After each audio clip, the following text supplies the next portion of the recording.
नमस्कार, आपके साथ मैं हूं गौरव अग्रवाल और संयुक्त राष्ट्र में प्रधानमंत्री नरेंद्र मोदी के ओजस्वी भाषण की चर्चा देश ही नहीं इस वक्त पूरी दुनिया में हो रही है। एक और इस भाषण को पीएम मोदी के अब तक के सर्वश्रेष्ठ भाषणों में से एक कहा जा रहा है। वही दुनिया भर के नेताओं के लिए यह भाषण एक नजीर बनकर सामने आया है। आपके सामने 5 तस्वीरें देखिए। पीएम मोदी ने शनिवार शाम को बुलंद आवाज में कहा कि अब वक्त आ गया है कि नए युग का नया संयुक्त राष्ट्र बनाया जाए। 1945 की दुनिया अब नहीं बची है जब यह गठन हुआ था। भारत की शक्ति को संयुक्त राष्ट्र को अब स्वीकार करते हुए हमें दुनिया की इस महत्वपूर्ण संस्था का स्थायी सदस्य बनाया जाए। 100 की सीधी बात, भारत को यूएन का स्थायी सदस्य बनाया जाए। चीन पाकिस्तान पर सीधा हमला करते हुए पीएम ने ऐसे देशों के खिलाफ दुनिया को आगाह किया और कोरोना काल में यूएन की कार्य प्रणाली पर सवाल खड़ा करते हुए पूरी दुनिया को कोरोना वैक्सीन देने का दम दिखाया।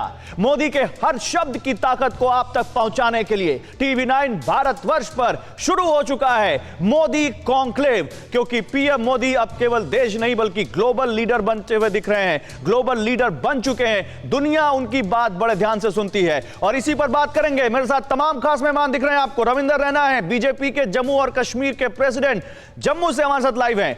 मेजर जनरल रिटायर्ड संजय सोई साहब हैं, डिफेंस एक्सपर्ट है। आपका भी स्वागत है सर। आपका भी स्वागत है रविंद्र जी। अचल मल्होत्रा, पूर्व राजनयिक, सर कैसे हैं? बहुत स्वागत है आपका। इफ्तिखार गुज्जर, प्रवक्ता पीटीआई पाकिस्तान, बहुत स्वागत है आपका इफ्तिखार साहब। और आप देख सकते हैं मेरे 3 सहयोगी सुमित, मनीष और श्रीनिवास आपको दिख रहे हैं आपकी टेलीविजन स्क्रीन पर। आप सभी का बहुत स्वागत है और शुरुआत यहां पर करते हैं एक बड़े एक्सपर्ट से। हम उस पर बात करें लेकिन जल्दी से एक बार आपको यह खबर दिखा देते हैं। यूएन में मोदी ने बुलंद अंदाज में भारत की बात रखी है और यह दुनिया ने जाना है। सदी बदल गई, आखिर यूएन कब बदलेगा? पीएम मोदी ने सबसे बड़ा सवाल यूएन के मंच से खड़ा किया। स्थायी सदस्यता पर संयुक्त राष्ट्र से पीएम का सीधा सवाल, अब तक भारत को स्थायी सदस्यता क्यों नहीं दी गई, जबकि भारत हर उस पैरामीटर पर खरा उतरता है जो स्थायी सदस्य के लिए चाहिए। दुनिया का सबसे बड़ा लोकतंत्र कब तक इंतजार करेगा? दुनिया की 18% आबादी वाला देश कब तक इंतजार करेगा? अब अपने मेहमानों के पास चलते हैं और उनसे बात करते हैं, लेकिन उससे पहले क्या कहा पीएम मोदी ने, यह सुनिए। सैकड़ों वर्षों तक वैश्विक अर्थव्यवस्था का नेतृत्व करने और सैकड़ों वर्षों की गुलामी दोनों को जिया है। अध्यक्ष महोदय, जब हम मजबूत थे तो दुनिया को कभी सताया नहीं। जब हम मजबूर थे तो दुनिया पर कभी बोझ नहीं बने। अध्यक्ष महोदय, जिस देश में हो रहे परिवर्तनों का प्रभाव दुनिया के बहुत बड़े हिस्से पर पड़ता है, उस देश को आखिर कब तक इंतजार करना पड़ेगा। और आइए जल्दी से आपको ग्राफिक्स के जरिए समझाते हैं कि आखिर प्रधानमंत्री नरेंद्र मोदी जो कह रहे हैं उसका मतलब क्या है। UNSC, United nation security council को जरा आपको समझाते हैं ये कितनी अहम है, क्योंकि ये यूनाइटेड नेशंस का एक अहम हिस्सा है और पूरी दुनिया में शांति सुरक्षा बनाए रखने का काम है इसका, यूएनएससी का। अंतर्राष्ट्रीय विवादों पर सुरक्षा परिषद फैसला लेती है, इसलिए संयुक्त राष्ट्र सुरक्षा परिषद बहुत अहम है। यूएनएससी के 5 स्थायी सदस्य होते हैं और 10 अस्थायी सदस्य होते हैं। अमेरिका, रूस, फ्रांस, ब्रिटेन और चीन ये स्थायी सदस्य यूएनएससी के। तो भारत को क्यों नहीं मिलती स्थायी सदस्यता? स्थायी सदस्यों को किसी भी फैसले पर वीटो की ताकत है। हर साल संयुक्त राष्ट्र महासभा 2 साल के लिए 5 अस्थायी सदस्य चुनती है। भारत काफी समय से स्थायी सदस्यता की मांग कर रहा है। अमेरिका और फ्रांस जैसे कई देश उसका समर्थन कर चुके हैं, लेकिन क्योंकि वहां पर चीन हर बार वीटो लगा देता है, इस वजह से भारत स्थायी सदस्यता नहीं पा रहा है। लेकिन सवाल है कि आखिर कब तक ये चलता रहेगा? और जैसा कि खुद प्रधानमंत्री ने कहा, जब यह बना था तब 1945 की प्राथमिकताएं अलग थी। आज दुनिया बहुत आगे निकल चुकी है। कब तक हम 1945 के रवैये पर कायम रहेंगे? और सवाल तो उन्होंने और भी उठाए, संयम है तो कब तक सहेंगे, यह भी उन्होंने बोला। यूएन में स्थायी सदस्यता के लिए कब तक इंतजार करेगा भारत? यूएन के डिसीजन मेकिंग स्ट्रक्चर से अलग कब तक रहेगा? भारत के लोग लंबे समय से इंतजार कर रहे हैं। क्या यह प्रोसेस कभी लॉजिकल एंड तक पहुंच पाएगा? इतने लंबे समय से रस्साकशी चल रही है। भारत दुनिया का सबसे बड़ा लोकतंत्र है। दुनिया की 18% से ज्यादा जनसंख्या भारत में है। भारत में सैकड़ों भाषाएं हैं, सैकड़ों बोलियां हैं। सालों तक वैश्विक अर्थव्यवस्था का नेतृत्व किया है भारत में, और परिवर्तन जब भारत में होता है तो उसका असर दुनिया के बड़े हिस्से पर पड़ता है। दुनिया का सबसे बड़ा बाजार है। दुनिया का हर देश भारत में आना चाहता है। दुनिया का हर देश भारत के बाजार को पाना चाहता है। लेकिन फिर क्यों यह भेदभाव होता है भारत के साथ? हमारे साथ तमाम एक्सपर्ट्स हैं, लेकिन मनीष, आपके पास सबसे पहले आता हूं मैं। आखिर जो प्रधानमंत्री ने कहा वो इस वक्त का सबसे बड़ा सवाल है और हर भारतवासी के मन में है। क्या आपको लगता है प्रधानमंत्री ने यूएन के मंच से ही उसको आईना दिखा दिया कि अब वक्त है कि आप इसमें वो फेरबदल कीजिए जो इस वक्त की सबसे बड़ी जरूरत है? देखिए गौरव, और दिलचस्प बात यह है कि इस आईने को खुद यूएन ने भी स्वीकारा है। यूएन के आधिकारिक न्यूज एजेंसी की तरफ से यह खबर भी दी गई कि भारत के प्रधानमंत्री ने कहा है कि संयुक्त राष्ट्र में सुधार वक्त की मांग है। और जाहिर है, जैसा प्रधानमंत्री मोदी ने भी कहा कि सदी बदला है तो यूएन को भी बदलना पड़ेगा, वरना यूएन की प्रासंगिकता पर ही सवाल खड़े होंगे। और देखिए, सवाल होने भी खड़े होने चाहिए। आज जब लाखों लोग दुनिया के कोने कोने से कोरोना महामारी से मारे गए हैं तो यूएन क्या कर रहा है? यूएन की संस्था WHO किस तरह से फेल हो चुकी है? आज जब दुनिया की दूसरी सबसे बड़ी समस्या आतंकवाद है, तो आतंकवाद को लेकर यूएन ने महज केवल आतंकवादियों की जो लिस्ट है वो जारी की है, जो हमारे मेहमान इफ्तिकार साहब के यहां रहते हैं सारे आतंकवादी। बस केवल लिस्ट जारी करना समस्या का हल नहीं है। क्या 9/11 जब हुआ तो यूएन का कोई उसमें रोल नहीं होना चाहिए था? सही बात है। जब भारत में 26/11 हुआ, बिल्कुल बिल्कुल बिल्कुल बिल्कुल आपके पास आऊंगा मनीष, मैं आऊंगा आपके पास। इन सवालों को अपने इस पूरी चर्चा में आगे भी उठाएंगे, लेकिन मैं अचल मल्होत्रा के पास जाना चाहता हूं। मल्होत्रा साहब, आप तो डिप्लोमेसी बहुत अच्छे तरीके से समझते हैं। आपको क्या लगता है, क्या जो ये प्रधानमंत्री का भाषण था उनके सर्वश्रेष्ठ भाषणों में से एक था? और एक तरफ इमरान खान जो पीटी पॉलिटिक्स में बिजी थे, और एक तरफ प्रधानमंत्री नरेंद्र मोदी जिन्होंने स्टेट्समैनशिप दिखाई और वो बात की जो सबसे बड़ी जरूरत है इस वक्त की। जी हाँ, बिल्कुल। देखिए, सबसे पहले तो प्रधानमंत्री मोदी के भाषण और इमरान खान के भाषण को कंपेयर करना ही मुझे लगता है कि बहुत बड़ी भूल होगी, क्योंकि दीज आर नॉट कंपेरेबल्स। क्योंकि हमारा जो विजन है, प्रधानमंत्री मोदी का विजन, भारत का विजन, सही बात, ये आज की तारीख में ग्लोबल विजन है। हम ये छोटी छोटी बातों में नहीं उलझे हुए। पाकिस्तान जो है वो अपने पैथोलॉजिकल ऑब्सेशन जो उसका कश्मीर है उससे बाहर ही नहीं आ पा रहा है। उसकी पाकिस्तान के इमरान खान की 2020 की जो स्पीच है, ऑलमोस्ट 2019 की स्पीच का आप कह सकते हैं कि रेप्लिका है। उसके दिमाग में एक नैरेटिव बैठा हुआ है और बार बार कोशिश करने के बाद वो कश्मीर को इंटरनेशनलाइज नहीं कर सकता। अचल सर माफी चाहूंगा, बीच में टोक रहा हूं। ये दिखाता है स्ट्रेचर कि भारत का प्रधानमंत्री किस लेवल पर सोचता है और वो किस लेवल पर बात करता है। एग्जैक्टली गौरव, वही मैं कह रहा था कि उनकी सोच बहुत ही नैरो सोच है। हम ग्लोबल इश्यूज पे बात करते हैं, हम आतंकवाद पे बात करते हैं, क्लाइमेट चेंज पे बात करते हैं, यूएन में रिफॉर्म्स की बात करते हैं, reforms in the institutions of global governance की बात करते हैं। हम ये कहते हैं कि यूएन को आज की परिस्थितियों के अनुकूल उसे रेलेवेंट बनाया जाए। देखिए, हमारी जो उसमें परमानेंट मेंबरशिप की बात है वो अपनी जगह है, लेकिन हम ये जो कैंपेन चला रहे हैं सिर्फ अपने लिए नहीं चला रहे हैं। इसका कोई नैरो वो ऑब्जेक्टिव नहीं है कि मैं आता हूं, इस कैंपेन पे बात करेंगे सर इस कैंपेन पे बात करेंगे, लेकिन मेरे साथ मेरे और भी एक्सपर्ट्स हैं। सोई साहब, जरा हमारे दर्शकों को जल्दी से समझाइए सर कि यूएनएससी की इंपॉर्टेंस क्या है। और जब हम चीन के साथ इस वक्त इतने बड़े तनाव पर खड़े हैं, जब दुनिया में इतने जियोपॉलिटिक्स इतनी तेजी से बदल रही है और चीन जैसा कंट्री दुनिया के कई सारे देशों के लिए थ्रेट बना हुआ है और वो यूएनएससी का स्थायी मेंबर है, तो भारत के लिए इस स्थायी सदस्यता का क्या महत्व है सर? नहीं, बिल्कुल गौरव, सबसे पहले तो एक छोटा सा 1 सेकंड और लूंगा मैं एक्स्ट्रा कि जो प्रधानमंत्री का जो भाषण है, जो स्ट्रेटेजिक लेवल पर है, बड़े लेवल पर है, जैसे अचल मल्होत्रा जी ने बताया कि एक बड़ी सोच को दिखाता है पूरी दुनिया के बारे में, चाहे पेंडेमिक हो, चाहे ड्रग्स हो, क्राइम हो, टेररिज्म हो, सिर्फ भारत की बात नहीं कर रहे। इसीलिए यह जरूरी बनता है कि जो भारत आज सिक्योरिटी काउंसिल के लिए एक अपना अधिकार बना रहा है, क्योंकि सिक्योरिटी काउंसिल का जो रोल है, दुनिया में जब कहीं चाहे इस तरह के अटैक हो रहे हैं, कोई देश किसी प्रकार से दादागिरी जमाने की कोशिश कर रहा है या कहीं पे टेरर अटैक्स हो रहे हैं जिस प्रकार मनीष ने बताया, तब ये क्या कार्रवाई करें। और जिस प्रकार से आज हम देख रहे हैं कि जब भी कोई ऐसी बड़ी कार्रवाई करने की कोशिश की तो चीन ने उसमें टांग अड़ाई है हमेशा, ज्यादातर या अजहर महमूद की बात हो या भारत की सिक्योरिटी काउंसिल मेंबरशिप की बात हो, पूरी दुनिया भारत के साथ है, बाकी सभी मेंबर्स भारत के साथ है, सिर्फ रोड़ा अटकाने वाला चीन है। और इसीलिए ये जो प्रधानमंत्री ने बोला है कि यूएन को अपना, ठीक है सर, एक और ब्रेकिंग न्यूज आने वाली है, मैं स्टैंड बाय करता हूं यहां पर सुमित को, श्रीनिवास को, और मैं आऊंगा आपके पास, एक बड़ी खबर आने वाली है। और रैना जी मैं आपके पास भी आ रहा हूं क्योंकि आतंकवाद पर प्रधानमंत्री ने बड़ी बात की है और जम्मू कश्मीर देश का वो सूबा है जो आतंकवाद से सबसे ज्यादा प्रभावित है। तो आतंकवाद पर पाकिस्तान को बहुत कड़ा संदेश दिया प्रधानमंत्री ने यूएन के मंच से। उन्होंने कहा कि आतंक की आग ने पूरी दुनिया को झुलसाया है और आतंकी हमलों में खून की नदियां बहती रही हैं, लाखों मासूम आतंकवाद के शिकार हो गए हैं और अब यूएन को इस पर सोचना पड़ेगा।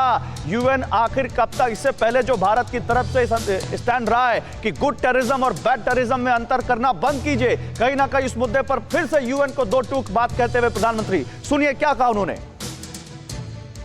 सही है कि कहने को तो तीसरा विश्व युद्ध नहीं हुआ, लेकिन इस बात को नकार नहीं सकते कि अनेकों युद्ध हुए, अनेकों गृह युद्ध भी हुए, कितने ही आतंकी हमलों ने पूरी दुनिया को थर्रा कर रख दिया, खून की नदियां बहती रही। इन युद्धों में, इन हमलों में जो मारे गए वो हमारी आपकी तरह इंसान ही थे। वो लाखों मासूम बच्चे जिन्हें दुनिया पर छा जाना था, वो दुनिया छोड़कर चले गए। कितने ही लोगों को अपने जीवन भर की पूंजी गंवानी पड़ी। और रविंद्र रैना, मेरा सीधा सवाल आपसे, क्या प्रधानमंत्री ने इस एक बात से कई निशाने साधे हैं, यूएन को भी आईना दिखा दिया और पाकिस्तान को एक बार फिर से कटघरे में खड़ा कर दिया, क्योंकि दुनिया को मालूम है कि आतंकवाद की नर्सरी कहां है।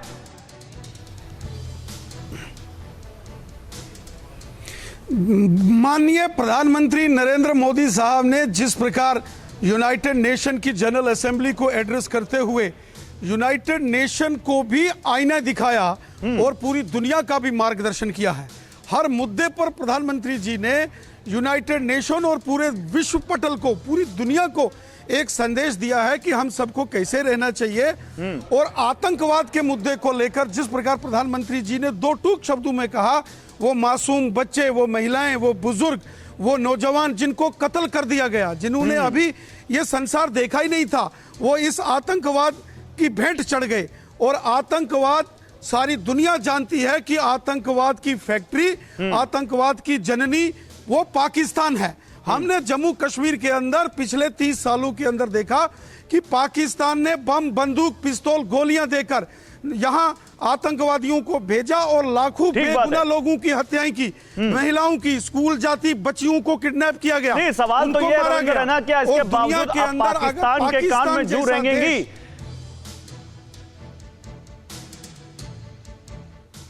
जी, पूरी दुनिया के अंदर आज इस बात को तो स्थापित हो चुकी है, यह बात कि पाकिस्तान आतंकवादियों की सरजमी है, जननी है। और आप देख रहे हैं कि बहुत सारे ऐसे देश जो पास्ट में पाकिस्तान के हमदर्द होते थे, सऊदी अरेबिया जैसे देश, मैं इसी बात को लेके जाऊंगा। पाकिस्तान से हमारे साथ एक मेहमान है, उनसे इस बारे में बात करूंगा। पीटीआई के लीडर है हमारे साथ, उनसे बात करेंगे। रविंद्र रैना, आप रहिए हमारे साथ। लेकिन आतंक पर प्रहार, चीन और पाक को सख्त संदेश, एक बार फिर से देखिए क्या कहा प्रधानमंत्री ने। आतंकी हमलों में खून की नदियां बहती रहीं और हमलों में जो मारे गए वो भी तो इंसान थे। लाखों मासूम आतंकवाद के शिकार हो गए, जिन्हें दुनिया पर छाना था वो दुनिया छोड़कर चले गए। लोगों को अपने जीवन भर की पूंजी तक गंवानी पड़ी, अपने सपनों का घर छोड़ना पड़ा। और मैं इसी बात को लेकर आता हूं इफ्तिकार साहब आपके पास। इफ्तिकार साहब, पूरी दुनिया को मालूम है कि पाकिस्तान में किस तरह से टेररिस्ट स्कैम चलते हैं, पूरी दुनिया को मालूम है कि किस तरह से पाकिस्तान आतंकवाद को स्पॉन्सर करता है और कई बार वो बात सामने आई है। क्या अब पाकिस्तान में कुछ इस बात को लेकर चर्चा है? क्या आप लोग सोचते हैं कि नहीं अब वक्त बदलने का आ गया है, या इस तरह से चीन की गोद में बैठकर अभी भी ये सब चलेगा? बिस्मिल्लाहिर्रहमानिर्रहीम वजाल हक्का वज़हकल बातिला इन्नल बातिला काना ज़हूका।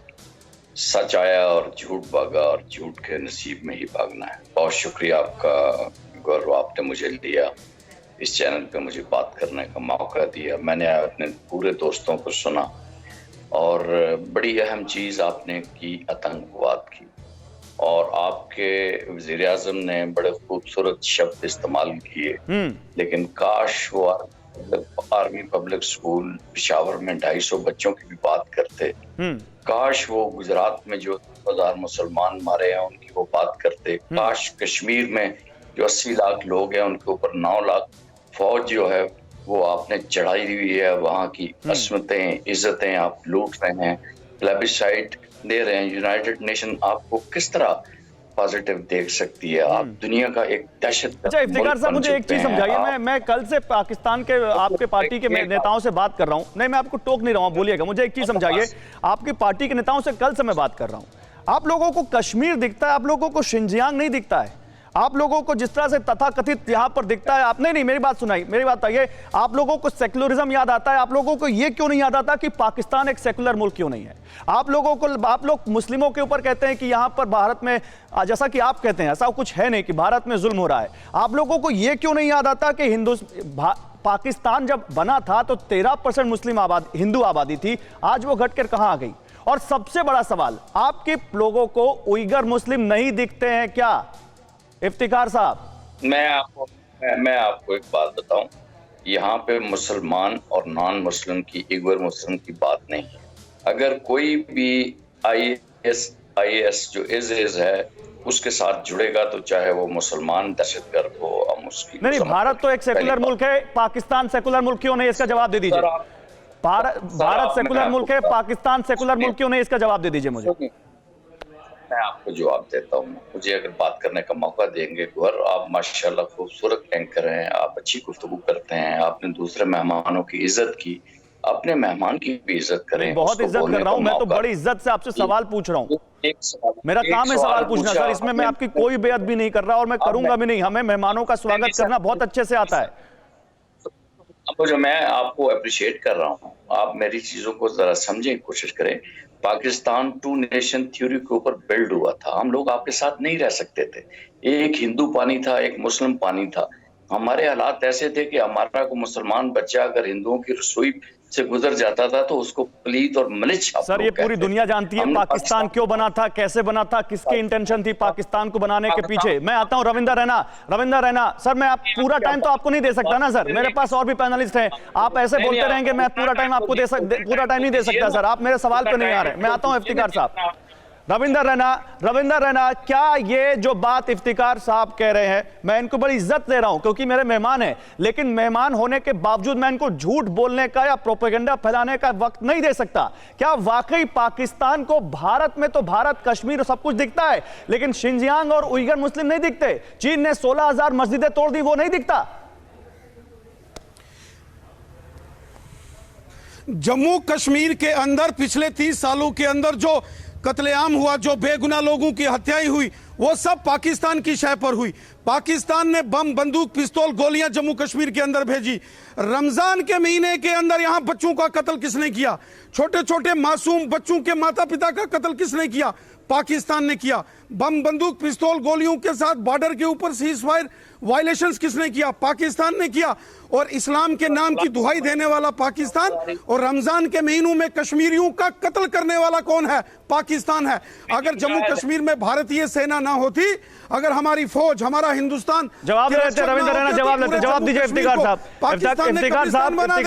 इफ्तिकार साहब ये राइटिंग ऑन द वॉल है कि जम्मू कश्मीर में, एक मिनट रविंद्र रैना साहब, इफ्तिकार साहब, गौरव जी एक बात कंप्लीट कीजिए, एक बात मैं कंप्लीट करूंगा। गौरव जी, आपने चीन की बात कही, चीन के अंदर कोई मुसलमान अपने नाम के साथ मोहम्मद नहीं लगा सकता है, कुरान नहीं पढ़ सकता है, मस्जिद नहीं जा सकता है, रोजा नहीं रख सकता है, और उस चीन को इमरान खान जाके गले लगता है, उसके पांव पड़ता है, जवाब लेते हैं उससे भीख मांगता है। इफ्तिकार साहब जवाब दीजिए, इफ्तिकार साहब जवाब दीजिए, आपको उइगर मुस्लिम या शिनजियांग क्यों नहीं दिखता? शर्म आना चाहिए, ये पाकिस्तान इस्लाम का सबसे बड़ा दुश्मन है। यार क्या बात करते हो यार, बात तो सुनो। आपको आग लगी हुई है क्या? मिर्ची कहीं ले ली है आपने? मेरी बात सुनो। जो चीन के साथ जो अगर मुसलमानों के ऊपर जो जुल्म हो रहा है, आपके बकौल हो रहा है ना, हम तो ये देख रहे हैं, वो हज के लिए भी लोगों को भेज रहे हैं, मोहम्मद नाम भी लिखा हुआ है, अहमद नाम भी लिखा हुआ है, आप ये साबित कर दो कि मोहम्मद नाम नहीं लिखा हुआ। आप गौरव साहब ये तबसरा ना करें, आप रेफरिंग ना बने। आप इफ्तिकार साहब मोबाइल तो यूज करते होंगे, एक मिनट इफ्तिकार साहब मोबाइल तो यूज करते होंगे ना, सरकार ने वहाँ जेसीबी लगा के इफ्तिकार साहब मोबाइल तो यूज करते होंगे ना, मस्जिदें चीन वालों ने। इफ्तिकार साहब मोबाइल फोन है आपके पास या पाकिस्तान में मोबाइल फोन नहीं होता? एक मिनट रविंद्र रैना साहब, रविंद्र रैना जी एक मिनट। इफ्तिकार साहब मोबाइल फोन तो होगा या पाकिस्तान में इंटरनेट नहीं चलता? भीख मिलती है। न्यूयॉर्क टाइम्स, वॉशिंगटन पोस्ट और दुनिया का कोई बड़ा अखबार उठा के देख लीजिए, गूगल कर लीजिए सर, इतना तो पाकिस्तान में सुविधा होगी। अभी आपके सामने इस दूध का दूध और पानी का पानी हो जाएगा। खैर मैं श्रीनिवास के पास आता हूं। नहीं ठीक है सर, अब आप पढ़ना नहीं चाहते तो फिर बात, आपको टाइम देता हूं, आप पढ़ लीजिए सर, 5 मिनट पढ़ लीजिए। आपने 36 कौंसल खाने बनाए, तबाही तो आप बर्बाद करते हो। नेपाल आपका नहीं है, बांग्लादेश आपके साथ दोस्ती नहीं है, चीन से आपकी लड़ाई है, पाकिस्तान को आपने खत्म करना है, तुर्की आपका दुश्मन है। आप किस किस्म के गंदी ज़हनियत के मुल्क को, आपको जिंदा रहना चाहिए तो ये अक़वाम आलम में एहतराम के साथ, प्यार के साथ, मोहब्बत के साथ। जो मुल्क हमारी इंटीग्रिटी और सॉवरेनिटी को चैलेंज करेगा उसको तो जवाब देंगे ना। हम हाथ पर हाथ धरे थोड़ी बैठेंगे। आप आतंकवादी भेजेंगे और हम आपकी आरती थोड़ी उतारेंगे। आप आतंकवादी आपके बॉर्डर से, एलओसी से, पांव से चल के टांग ऊपर आएंगे लेकिन जिंदा नहीं जाएंगे। कौन जिंदा नहीं जाएगा? अजीत डबल ने जो हमारे देश की सॉवरेनिटी और इंटीग्रिटी को चैलेंज करेंगे और हम आपकी आरती उतारेंगे, कतई नहीं हो सकता है। आपको कोई गलत आपने कुलभूषण, आप उनको जनाब अली सबक सिखा रहे हैं, आप बता रहे हैं कि आप टेररिस्ट। अजीत डबल ने क्या कहा था कि हम लाहौर में बैठ के मैं जासूसी किया करता था, बम धमाके सारे आप कराते हो, मनी लॉन्ड्रिंग आप करते हो, दहशतगर्दी आप करते हो। आपके प्रधानमंत्री देखिए। अच्छा ठीक है, मैं अपने दूसरे मेहमानों के पास जाता हूं। रविंद्र रैना, इफ्तिकार गुजर, इंटरनेशनल रविंद्र रैना, इफ्तिकार गुजर, एक मिनट, जैसे गली मोहल्ले के बच्चे आपस में लड़ते हैं और रोते हैं, एक मिनट, उस प्रकार इमरान खान सर एक मिनट, ओके और भी कहते हैं, रविंद्र रैना, इफ्तिकार गुजर, एक मिनट इफ्तिकार साहब, मैंने आपको एक इल्तिजा की है सर, इतनी तो मानिए, 5 मिनट जरा देखिए क्या कह रहा है न्यूयॉर्क टाइम्स उइगर मुस्लिमों के बारे में, क्या कह रहे हैं दुनिया के बड़े अखबार उइगर मुस्लिमों के बारे में। एक बार देखिए सर, फिर आता हूं आपके पास। मैं तब तक श्रीनिवास के पास जाता हूं। श्रीनिवास, जो हम देख रहे हैं लगातार, आप लद्दाख में इस वक्त मौजूद हैं। देखिए एलओसी और एलएसी दोनों पर हमारी सेना बिल्कुल तैयार है, लेकिन एलएसी पर जरा इफ्तिकार साहब हमारे साथ बैठे हैं और वो बड़ी बड़ी बातें कर रहे हैं, लेकिन उनको चाइना नहीं दिखता। तो जरा इनको बता दीजिए कि चाइना के खिलाफ भारत की तैयारी कैसी है। श्रीनिवास जल्दी से। गौरव, सबसे पहले तो मैं इफ्तिखार साहब को सुन रहा था, मुझे ऐसा लग नहीं रहा था कि ये कोई राजनीतिक नुमाइंदे हैं। हमें तो लग रहा था कोई अजहर मसूद के साथ के लोग बैठे हैं, जिस तरह की ये जबान बोल रहे थे। और दूसरी बात, हम आपको दिखाएं, एलएसी पे मौजूद हैं और बार बार ये कहा जा रहा है कि भारत चीन के बीच कभी भी युद्ध हो सकता है। इफ्तिकार गुजर साहब, एक मिनट, श्रीनिवास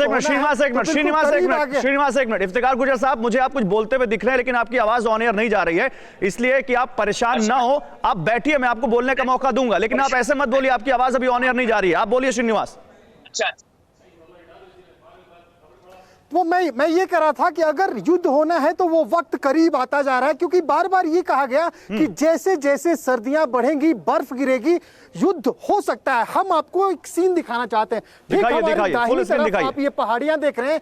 कल जब मैं यहाँ पे था तो इन पहाड़ियों के ऊपर कोई बर्फ नहीं था, लेकिन आज पूरी रात में आप देख सकते हैं ये पहाड़ियां बिल्कुल बर्फ की चादर से ढक चुकी है। और ये बार बार कहा जा रहा है कि चीन इस वक्त का इंतजार कर रहा है, लेकिन वो भूल रहा है कि अब उसका वक्त का इंतजार करना जाया जाएगा, क्योंकि उससे ज्यादा हमारे हिंदुस्तान के सैनिक पूरे लाओ लश्कर के साथ वहां तैनात हैं, उन बर्फ में भी तैनात रहेंगे। जब तापमान -40 डिग्री सेंटीग्रेड के पास चला जाएगा उस वक्त भी हमारे हिंदुस्तान के तमाम जांबाज वहां पे मुस्तैद रहेंगे। और वैसी तमाम तैयारियां हो चुकी है जो TV9 भारतवर्ष ने पूरे हिंदुस्तान को ही नहीं, पूरे विश्व को ही नहीं, चीन और पाकिस्तान को भी दिखाया है। पाकिस्तान की बात तो हम ना ही करें तो बहुत ही वाजिब होगा। कल हमने देखा कि हमारे प्रधानमंत्री ने भी चीन को तवज्जो देना बिल्कुल सही नहीं समझा। उद्बोधन में कहीं भी पाकिस्तान का नाम नहीं था। जी ठीक है। इस बीच मुझे एक लॉस एंजलिस टाइम्स का एक आर्टिकल मिला है इफ्तिकार साहब। Pakistan fathers ordeal, China seized his Uyghur son and sent his daughters to an orphanage. पढ़िएगा सर, आपके लिए जानकारी के लिए अच्छा होगा। लेकिन चलिए इस बीच एक बड़ी खबर आ रही है, वो बताएं चीन और पाकिस्तान के आतंकी गठजोड़ के सबूत। चीनी ड्रोन से हथियार सप्लाई कर रहा है पाकिस्तान, जम्मू कश्मीर में हथियार सप्लाई कर रहा है आईएसआई। वो आईएसआई जो पाकिस्तान की खुफिया एजेंसी है, वो आईएसआई जिसके पास केवल एक काम है, भारत में शांति खराब करना, आतंकियों को भेजना, भारत के खिलाफ प्रॉक्सी वॉर छेड़ना, और कोई काम नहीं है इस खुफिया एजेंसी के पास पाकिस्तान की। चीनी ड्रोन और हेलीकॉप्टर से भेजे जा रहे हैं हथियार, और उसका सबूत ये तस्वीरें हैं, ये वो राइफल्स हैं, ये वो मैगजीन्स हैं जो उन ड्रोन से भारतीय सीमा में गिराए गए, मेड इन चाइना होते हैं ज्यादातर, और ये भारत में मिले हैं, भारत में भेजे गए हैं पाकिस्तान की तरफ से। सुमित, कितने सबूत दिए जाएं, कितनी बार बताया जाए पाकिस्तान को कि तुम कुछ भी कर लो, तुम प्रॉक्सी वॉर छेड़ो, तुम सामने से कितने बार हार चुके हो, कुछ नहीं कर पाओगे। आखिर पाकिस्तान मानता क्यों नहीं? कि पाकिस्तान तो मानेगा भी नहीं। आपने देखा भी एक पैनलिस्ट हमारे साथ बैठे हुए थे, वो तो साफ तौर पर इस बात का डिनायल हमेशा करते आए हैं कि ना तो आतंकवाद पाकिस्तान में जन्मा, ना पाकिस्तान में पैम्पर किया जा रहा है, और ना पाकिस्तान से निकलकर और भारत की तरफ आ रहा है। तो ये तो पाकिस्तान कभी नहीं मानने वाला। लेकिन हमारा कोशिश यही है लगातार, गौरव, की आपने देखा होगा पिछले कई सालों में 2016 के बाद से ही ना सिर्फ security forces operation all out चला रही है, बल्कि हर पोजीशन पर, हर प्लेटफॉर्म पे, ना सिर्फ मिलिट्री प्लेटफॉर्म हो बल्कि इंटरनेशनल प्लेटफॉर्म्स के ऊपर भी लगातार भारत ना सिर्फ पाकिस्तान को एक्सपोज कर रहा है, बल्कि काउंटर मेजर कैसे लिए जा सकते हैं उसको भी हम आगे बढ़ा रहे हैं। और ये भी हमने देखा कि अभी हाल में जिस तरीके के प्लेटफॉर्म की आप बात कर रहे थे कि जब इमरान खान ने दोबारा से कश्मीर का राह पलापा, एक शब्द, एक लाइन उनके पास नहीं थी जो वो बताएं। चलिए अब यही सवाल फिर से एक बार इफ्तिकार साहब के पास लेके जाते हैं। इफ्तिकार साहब, पाकिस्तान में किस तरीके का, ठीक है मैं आता हूं सुमित, यही सवाल इफ्तिकार साहब के लिए पास लेके आते हैं। इफ्तिकार साहब, मेड इन चाइना हथियार पाकिस्तान ड्रोन से भेजता है भारत में और हर बार पकड़ा जाता है, आईएसआई हर बार नाकाम हो जाती है। क्या आपकी आईएसआई के पास एक ही काम है और कोई काम नहीं? गौरव साहब, आप सुबह शाम आईएसआई से इतना डरते क्यों हैं यार? आपके क्यों इस तरह के पजामे गीले हो जाते हैं जब आईएसआई का नाम आता है? सर एक तो अपनी जुबान सही से संभालिए सर, आप मेहमान हैं, आपसे भी उसी जुबान में बी-फिटिंग रिप्लाई में जवाब दिया जा सकता है, लेकिन आप इस मंच का गलत इस्तेमाल बिल्कुल मत करिए। मैं आपको पहली और आखिरी वार्निंग दे रहा हूं, अगर आप गलत शब्दों का इस्तेमाल करेंगे तो मैं आपको बोलने नहीं दूंगा। सही जुबान, आप पाकिस्तान की असली सूरत दिखा रहे हैं, आप पाकिस्तान की असली सूरत दिखा रहे हैं। हमें मालूम है पाकिस्तान में यही कल्चर है, कहीं जाओ तो उसके ऐसी बातें करो, लेकिन मैं आपको मौका नहीं दूंगा। तो पहली और आखिरी वार्निंग है, जुबान सही से संभालिए और जुबान सही से बात कीजिए, सही जुबान में बात कीजिए। आप किसी को बात तो करने नहीं देते हो। चीन ने मार मार के आपके जो आज बूथे सुझा दिए, आपका थोबड़े जनाब सुझा दिए, आप उस तरफ बात करते नहीं, पाकिस्तान के ऊपर चढ़ दौड़ते हो। आपने पाकिस्तान बनने के 24 बरस चीनियों को जो आप बड़ी हमदर्दी दिखा रहे हो, चीन के साथ जो हमदर्दी दिखा रहे हो, वो चीन के साथ हमदर्दी दिखाना बंद करो। चीन ने मुसलमानों को ज़बह किया है, कत्ल किया है, मुसलमानों का दुश्मन चीन है, मस्जिदें गिराई हैं, उस चीन का महिमा मंडप बंद करो। हिंदुस्तानियों ने लद्दाख के अंदर चीनियों को धूल चटाई है, चीनियों को गलवान घाटी में 63 चीन के जवानों को मारा है। मेरे पास 63 चीन के मारे हुए सैनिकों के नाम हैं, मेरे पास लिस्ट है, वो चीन के 63 जो सोल्जर्स पीएलए के मारे गए हैं। क्या बात करते हो? कर दिया पीएलए ने मार के आपका बुरा हाल कर दिया यार। आप अपने बचाओ अपने आप को। हाँ, इसीलिए आप लोग चीन से भीख मांग, भीख मांग के चीन की भीख के ऊपर आप जिंदा हो। चाइना खाने के लिए आपके पास 2 वक्त की रोटी नहीं है कि आप पाकिस्तान के लोगों को 2 वक्त की रोटी दे दो, और बातें चीन की करते हो और हिंदुस्तान से टकराने की करते हो। जिस दिन 2-2 हाथ हुए ना दुनिया के नक्शे से पाकिस्तान मेरे पास और भी मेहमान है, मेरे पास और भी मेहमान है। इफ्तिकार साहब ये बताइए, ओसामा बिन लादेन कहां पकड़ा गया? हाफिज सईद के जमातुद दावा का हेडक्वार्टर कहां है? लश्कर तैयबा कहां से ऑपरेशन करता है? कहां से चलता है हक्कानी नेटवर्क? जरा बताइए, जल्दी बताइए। ये ड्रोन क्या उसके ऊपर मेड इन चाइना लिख के पाकिस्तान भेजेगा? इतना बेवकूफ है पाकिस्तान। जमातुद दावा कहां से चलता है? FATF ने ग्रे लिस्ट में क्यों डाल रखा है? बताइए जल्दी से। पाकिस्तान बेवकूफों का सरदार है, बेवकूफ नहीं है, बेवकूफों का सरदार है पाकिस्तान, बेवकूफों का सरदार है पाकिस्तान। अच्छा छोड़िए, संजय सोई साहब आपके पास आता हूं। संजय सोई साहब, ये तो दिखा रहे हैं अपना स्ट्रेचर किस जुबान में बात कर रहे हैं और क्या इनकी मेंटालिटी है, लेकिन सर यहां पर क्या अब पाकिस्तान एक्सपोज हो चुका है? और क्या जो प्रधानमंत्री नरेंद्र मोदी ने आतंकवाद की बात की थी, सीधे सीधे पाकिस्तान के ऊपर, पाकिस्तान को कटघरे में एक बार फिर से खड़ा कर दिया गया? बिल्कुल इफ्तिकार साहब, आपको मैं ये बताना चाहता हूं कि जो पाकिस्तान की पॉलिसी रही है हमेशा से आतंकवाद की रही है शुरू से, और इसको पाकिस्तान ही भुगत रहा है। आज वहां पर जो सरकार चल रही है वो ISI और सेना और आतंकवादी ये मिला के चला रहे हैं। डेमोक्रेसी इमरान खान की कोई सही नहीं है, क्या कहना चाह रहा है, क्या कर सकता है, कुछ नहीं कर सकता। और जो आप ये हथियार डलवा रहे हैं इधर, इसका फल आपको कितना भुगतना पड़ रहा है? सर एक जल्दी से, मेरे पास एक बड़ी खबर आ रही है, जल्दी से इनको ये बता दीजिए कि कितनी बार पाकिस्तान को भारत से मुंह की खानी पड़ी है। प्रॉक्सी वॉर तो लगातार पाकिस्तान स्पॉन्सर्ड आतंकवादियों को भारत मार गिरा रहा है। जरा इनको याद दिला दीजिए सर, क्योंकि आप डिफेंस से जुड़े हुए हैं, मुझे भी मालूम है, लेकिन आप बताएंगे तो इनको ज्यादा अच्छे समझ में आएगा। 71 हो, कारगिल हो, और उसके बाद सर्जिकल स्ट्राइक हो, बालाकोट हो, जब भी आपने नजर उठा के गलत नजर से देखा, आंख निकाल के आपके हाथ में दे दी गई है। और ये चीज आप ध्यान रखें कि मैं एक चीज और बताना चाहता हूं कि वहां की आवाम को PTI के हैं, आप सुन ले कि आवाम को सवाल करना चाहिए अपनी सरकार से, अपने आकाओं से कि किस प्रकार की पॉलिसी रख रहे हैं वो हथियारों वाली। 1947 में इफ्तिखार गुजर कुछ दिखाने की कोशिश कर रहे हैं, जाएंगे उनके पास, लेकिन इस वक्त एक बड़ी खबर, चीन में मुस्लिमों पर फिर से भारी अत्याचार। 16,000 मस्जिदें चीन में गिराई गई हैं, 1 नहीं 2 नहीं 16,000, और पाकिस्तान के मुंह से चू नहीं निकलती। शिनजियांग प्रांत में चीन की चौंकाने वाली कार्रवाई। चीन में मुस्लिमों को तबाह करने की कोशिशें जारी हैं, ना उनको अपना रिलीजियस प्रैक्टिस वहां पर करने की कोई वहां पर छूट है, ना कोई वहां पर वो आजादी से रह सकते हैं, ना दाढ़ी उगा सकते हैं, ना अपनी कोई धार्मिक पहचान अपने पास रख सकते हैं। डिटेंशन कैंपों में लाखों उइगर मुस्लिमों को डाला हुआ है, और यहां पर पाकिस्तान को यह सब नहीं दिखता। तो आइए हम दिखाते हैं, शायद इफ्तिखार गुजर को अब दिख जाए, जिनपिंग के डिटेंशन कैंप में कैसे 3rd डिग्री टॉर्चर दिया जाता है। कैंप से भागी 29 साल की महिला ने कैंप में होने वाले 3rd डिग्री टॉर्चर की दास्तान सुनाई थी, मुंह जुबानी, जो वहां पर जिसने देखा उसकी हम दिखा रहे हैं। कैंप में उइगर मुसलमानों को प्रताड़ित करने का काम किया जा रहा है, और ऐसे वैसे नहीं, बहुत बुरी तरह से। चीनी सरकार कैंप को व्यावसायिक प्रशिक्षण केंद्र के नाम से चला रही है, लेकिन असल में अंदर तो कुछ और होता है। क्या होता है? कैंप में 50 किलो का मेटल सूट पहनाया जाता है, जिससे लोगों का हिलना भी मुश्किल होता है, और यह उइगर मुस्लिमों के साथ होता है। इससे उइगर मुसलमानों पर अत्याचार को लेकर किसी भी देश ने चीन का खुलकर विरोध नहीं किया है, लेकिन अब अमेरिका इस पर खुलकर सामने आ गया है। भारत तो लगातार इस बात को कहता है। और एक बात बताइए यहां पर इफ्तिखार गुजर, अगर आपको उइगर नहीं दिखता तो अमेरिका की कार्रवाई तो दिखती होगी। शिनजियांग प्रांत के अधिकारियों ने को अमेरिका ने बैन कर दिया है, नहीं आ सकते वो अमेरिका।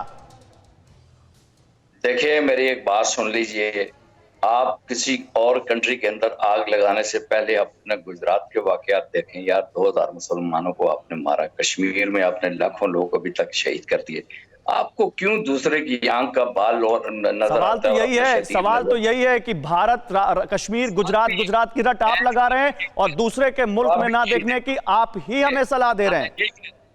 मैं गौरव यही कह रहा हूं कि आप अपने हालात देखिए, अपनी गुर्बत देखिए, अपना कोरोना देखिए, अपने कॉन्वेंट देखिए, और हमारे हालात। बहुत सही बात कही आपने। मैं इसी नोट पे यही खत्म करना चाह रहा हूं। इसी नोट पर कोरोना देखिए, और ये देखिए कि कोरोना की वैक्सीन दुनिया को कौन देने जा रहा है। ये देखिए कि कैसे भारत सबसे ज्यादा वैक्सीन का प्रोड्यूसर है, और दुनिया में, और पाकिस्तान में भी आएगी सर। मुझे मालूम है पाकिस्तान में भी भारत की वैक्सीन आएगी, और पाकिस्तानियों को वो इस्तेमाल मिलेगी, और भारत हमेशा से करता रहा है, लेकिन पाकिस्तान इंसान को यह समझ नहीं आता। बहुत शुक्रिया इफ्तिखार गुज्जर साहब आपका, तमाम मेहमानों का बहुत शुक्रिया, मेहमानों का और हमारे तमाम सहयोगियों का बहुत शुक्रिया। तो प्रधानमंत्री नरेंद्र मोदी ने जो ग्लोबल लीडरशिप दिखाई है, जो बड़े दिल से बात की है, उसका असर अब दिखने लगा है और दुनिया इस बात को मानने लगी है। क्या आप पर भी बरपा है जालसाजी का कहर? सपने टूटे आपके, न घर के न घाट के।